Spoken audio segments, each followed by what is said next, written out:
বিরাটাকে মহাশয় উপস্থিত হয়েছেন জাতীয় পতাকা উত্তোলনের মাধ্যমে।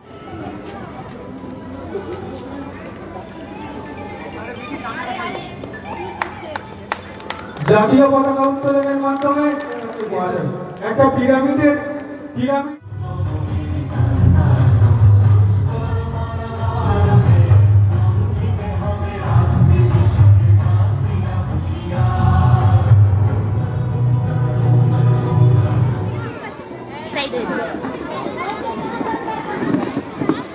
মহানাগরিক মাননীয় শ্রী প্রিয়া কান্তি মহাশয় একটু হাঁটা একটু হাঁটতে দিন।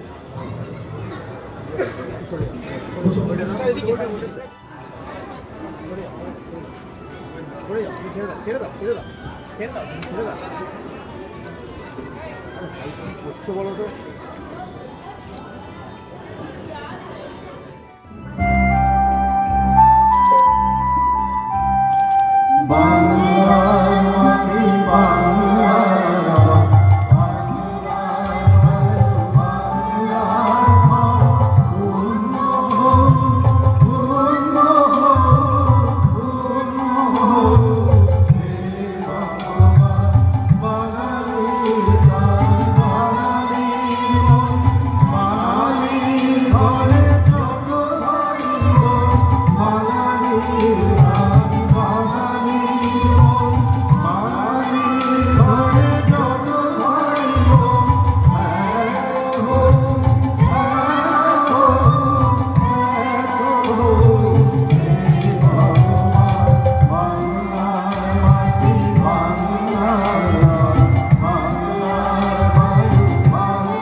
আইসিএস অফিসার ছিলেন, কিন্তু উনি সেই না মানে আইসিএস हुए उन्हीं হয়তো নিজের জীবন যাপন করতে পারতেন, কিন্তু যা हिंदुस्तान हमारा है और यहाँ पर हम फख्र के साथ सर उठा के जिएंगे, क्योंकि ये हिंदुस्तान हमारा है और यहाँ पर पैदा हर जो है जो पैदा हुए हम हिंदुस्तानी हैं। और हम बच्चे तुमको ये कहते हैं आज फख्र महसूस करो आपके मुल्क को लेकर। हाँ, कभी कभी कोई सरकार आता है जो फिरका परस्ती सिखाता है, मगर हमें फख्र महसूस इसलिए करना चाहिए क्योंकि ये जगह है, ये हिंदुस्तान की जो आज़ादी हुआ है, यहाँ पर सुभाष चंद्र बोस को लेके हर जो आज़ादी के लड़ाई में जो सेनानी थे, जो अपने जान दिए हैं, वो ज़्यादा से 80% जो है वो बंगाल के थे। और ये आज़ादी मिला वो बंगाल के, वो सब सुभाष चंद्र बोस के लेके, खुदीराम बोस से लेके, मातंगिनी हाजरा से लेके, बिनाय बदल दिनेश के लेके, सब जो बंगाल से जाके इस आज़ादी के लड़ाई पर लड़े। और ये आज़ादी उनके खून के बदले में हमें मिला, उनके शहादत के बदले में हमें मिला। तो ये आज़ादी गवा ना हो जाए। इस आज़ादी में छोटा सा लड़ाई, कोई हिंदू मुसलमान की लड़ाई, इस सब लड़ाई नहीं है। ये सारे मुल्क हमारे मजहब, हमारे रूह को पाक करने के जरिया है, राजनीति करने के जरिया नहीं है। यहाँ पर बंटवारा करने का दरकार नहीं है। हमारे जो समाज है वो हमें एक साथ रहना ये सिखाए हैं सुभाष चंद्र बोस। अवसर, विश्वास और बलिदान नेताजी सुभाष चंद्र बोस।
নমস্কার।